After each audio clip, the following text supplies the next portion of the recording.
Bonjour et bienvenue, aujourd'hui on se retrouve à nouveau avec Paul-André Coum. On va photographier non pas la forêt mais des petites fleurs. On va parler macro, on va parler proxy photographie, à tout de suite. Bonjour Paul-André. Bonjour Jérôme. Alors on se retrouve, on s'est vu la dernière fois, la semaine dernière pour des photos en forêt. Aujourd'hui on va parler de petites fleurs et tu as fait déjà pas mal de photos de petites fleurs puisque tu as écrit et photographié un livre qui s'appelle Le volcan aux abeilles, qui est épuisé d'ailleurs, il s'est bien vendu. Oui, c'est plutôt bien vendu, donc ça me permettait aussi d'aborder les fleurs sous un autre angle, Ouais. donc via les abeilles et via une apicultrice qui est dans le Sancy.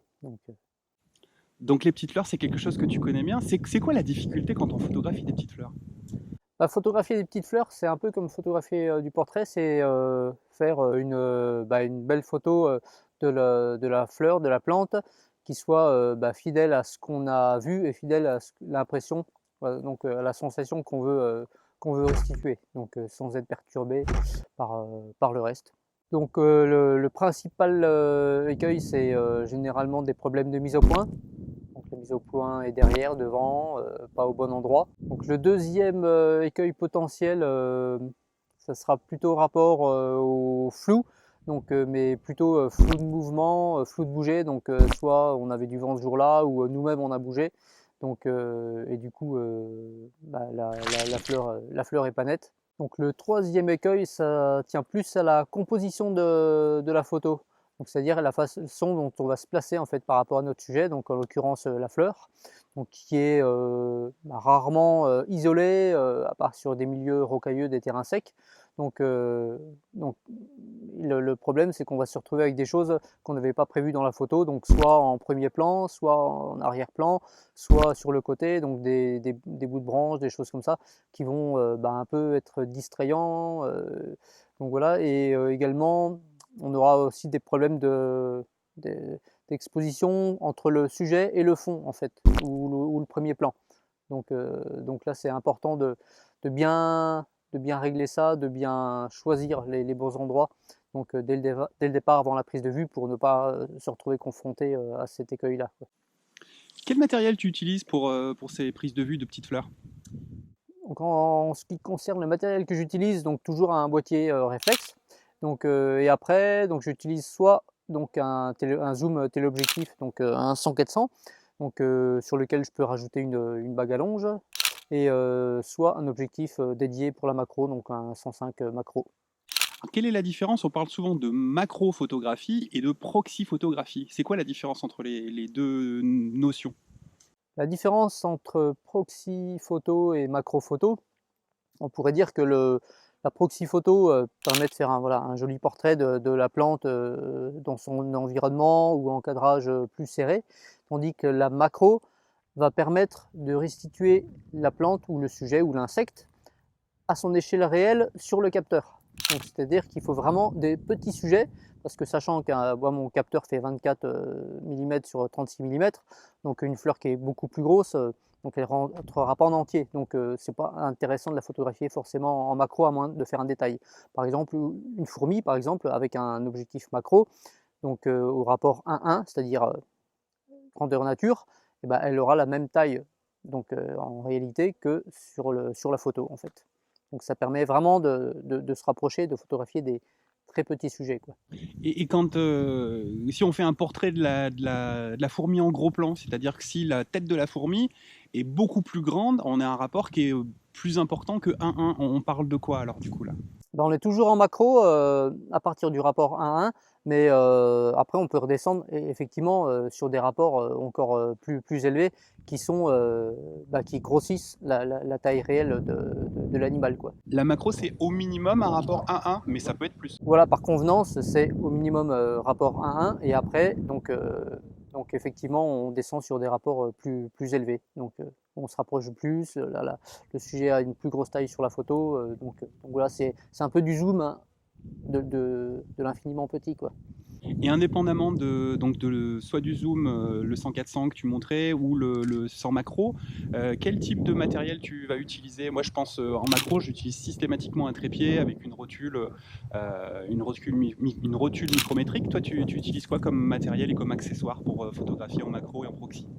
Donc au niveau des accessoires que j'utilise pour la macro et la proxy, donc ça peut être effectivement, surtout en proxy, le trépied, parce que quand j'ai le téléobjectif, quand j'ai le zoom, voilà, téléobjectif dans les mains, ça fait déjà un certain poids. Donc voilà, c'est surtout le trépied, c'est pas tellement pour la stabilité, parce que je travaille beaucoup à des grandes ouvertures, donc avec des vitesses assez élevées, que plutôt la commodité, quoi. Donc histoire, voilà, le confort, histoire de ne pas avoir à porter à bout de bras un gros télé, quoi. Tu peux poser ton cadrage aussi peut-être? Voilà, ça permet d'affiner le cadrage, donc justement de bien gérer, voilà, tous les éléments potentiellement distrayants. Donc ça, c'est au niveau du trépied.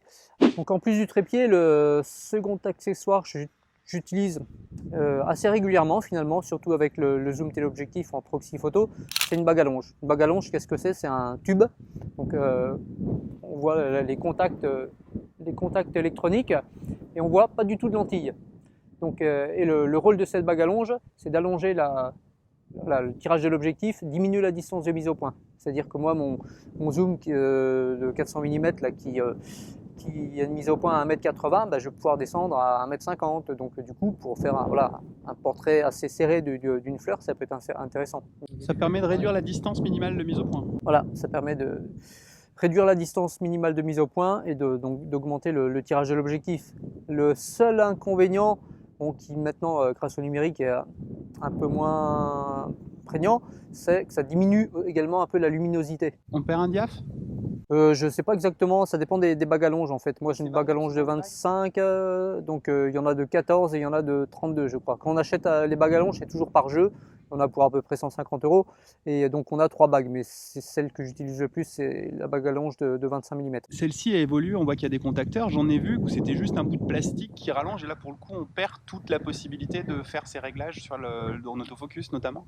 C'est vrai que j'ai choisi moi une bague à longe qui permet de conserver tous les contacts électroniques, tous les automatismes d'exposition, de correction d'exposition et d'autofocus. Mais sachant que moi l'autofocus en proxy ou en macro, j'utilise quasiment jamais. Ouais. Et tu conseilles quoi pour débuter? Plutôt quelque chose avec des contacteurs ou on peut prendre un petit tube plastique basique? Paradoxalement, je dirais que pour débuter, il vaut mieux prendre quand même une bague à longe avec des contacteurs parce que ça permet quand même de garder les réglages d'exposition, etc. On a une petite assistance qui permettra d'éviter de faire trop de bêtises, quoi. Voilà, ça sert bien de garde-fou. Donc le troisième accessoire que j'utilise pour la proxy ou la macro, donc c'est un réflecteur, hop, qui se déplie comme ça. Donc deux faces, une face blanche, donc neutre, qui permet de rapporter un peu de lumière quand on photographie à contre-jour. Fais voir sur ton visage du coup. Voilà, comme pour bronzer, et ça marche bien. Hein. Et voilà. Ouais. Là on le voit, ouais. Voilà. Et là une face dorée et argentée qui permet de renvoyer beaucoup plus de lumière, mais qui va changer un peu les couleurs naturelles de la plante. Ça réchauffe un peu. Voilà, ça réchauffe un peu. Donc ça peut être utile par temps gris, par temps assez sombre. Donc ça fait comme un petit rayon de soleil sur la plante. Et c'est pas très grand, c'est facile à mettre en œuvre. On peut même, si besoin, le tenir d'une main pour l'ajuster si on n'a personne sous la main et faire les photos avec l'autre main, ça peut très bien se faire. Le quatrième accessoire que j'utilise assez régulièrement aussi en proxy et en macro, c'est un diffuseur de lumière. Qu'est-ce que c'est un diffuseur de lumière? Une fois déplié, c'est un grand cercle comme ça de tissu translucide qui va permettre de tamiser un peu la lumière directe du soleil. Voilà, ça s'utilise vraiment par temps très ensoleillé où on veut avoir un peu d'ombre, un peu de détail sur les couleurs, sur les plantes, sur les textures. Et là, donc, on va mettre entre guillemets la plante à l'ombre, mais pas tout à fait, parce qu'en fait, la lumière du soleil passe quand même à travers le diffuseur et est diffusée de façon douce, quoi. Donc, pour avoir un éclairage presque de studio. Donc on va parler un peu technique. Si vous débutez ou si vous avez besoin de rappels sur les bases, je vous invite à aller suivre la série de vidéos qui se trouve sur mon site. Je vous mets un lien dans la description et dans la petite bulle en haut à droite de l'écran. Sur les réglages, est-ce qu'il y a un réglage de base ou est-ce qu'il y a un point de départ qui peut être utilisé pour un débutant pour commencer à faire des photos de petites fleurs? Alors pour débuter en proxy ou en macro, moi le réglage que je conseille, c'est déjà de sortir du mode tout automatique, là, du mode vert ou du mode macro, là, parce qu'il n'est pas toujours bien programmé, et, de se mettre en programme AV, donc programme ouverture, donc qui permet de contrôler le diaphragme. Et la plupart du temps, à une époque, en fait, on faisait de la macro à F11. Voilà, c'était comme ça, il fallait faire F11 et 2 flashs de chaque côté, et on faisait la photo, donc le fond était noir, tout était moche, mais tout était net. Donc bon, sauf que là, on est sur des photos beaucoup plus esthétiques maintenant, et avec un dosage de la profondeur de champ, du flou, et donc je travaille régulièrement soit à pleine ouverture, donc 2.8 avec un objectif macro, ou 5.6, 6.3 avec mon télézoom. Donc c'est des grandes ouvertures qui permettent d'avoir une zone de mise au point assez réduite, mais bien nette, parce qu'on a des vitesses assez hautes, et qui permettent éventuellement de se passer de trépied quand on sait à peu près se caler, voilà, avec le genou ou avec le sac, ou avec à trouver un appui quand même pour être confortable. Donc voilà. Après, au niveau des ISO, l'idée c'est soit d'être en ISO auto, donc sachant que quand on va choisir une vitesse, une ouverture assez grande, la vitesse sera rapide aussi, donc l'appareil normalement ne devrait pas trop monter en ISO, donc c'est pas trop gênant les ISO, on s'en occupe pas trop, quoi. À moins qu'on soit à l'ombre ou dans des conditions de pénombre, c'est important, tout là on n'a pas trop le choix en fait.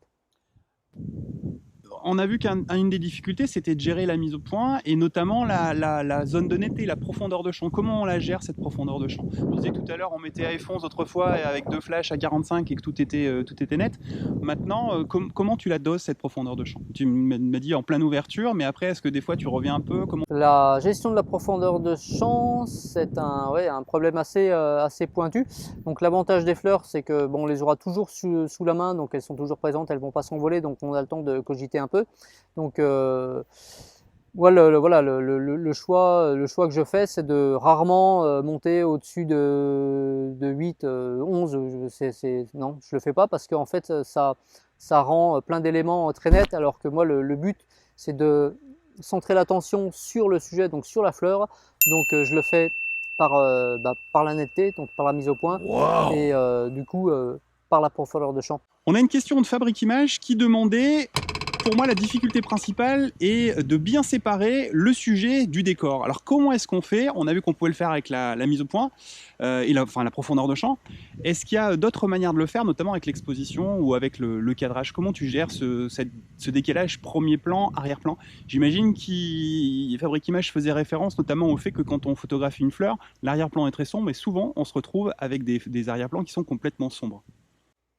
C'est vrai que la gestion de l'arrière-plan est aussi importante. En fait, voilà, l'arrière-plan et le premier plan sont des sujets à part entière pour moi en photographie de macro, de proxy, quoi. C'est-à-dire qu'ils ont autant d'importance, donc il faut leur apporter autant d'importance au niveau du choix, donc du site et du moment pendant lequel on va faire les photos.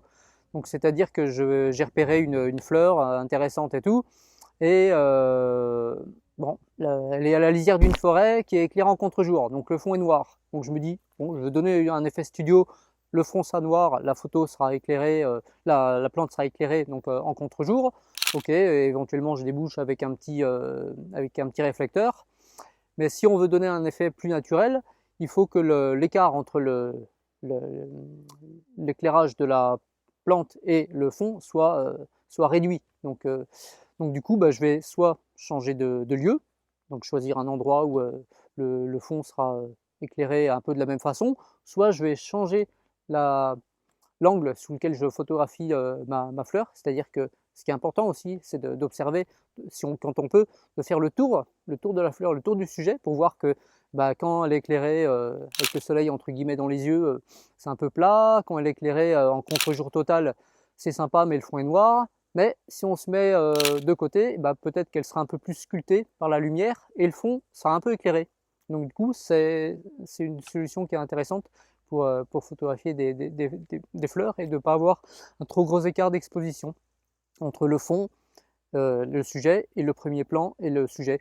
Le premier plan, on peut toujours le déboucher comme je disais tout à l'heure, avec le diffuseur, le réflecteur.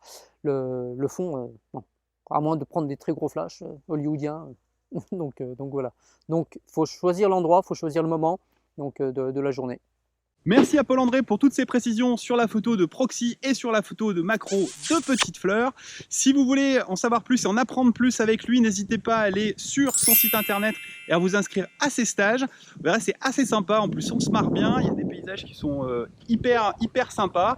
Je vous dis ça, c'est chez moi, c'est pour ça. Je vous souhaite une bonne semaine. Je vous dis à bientôt et bonne photo.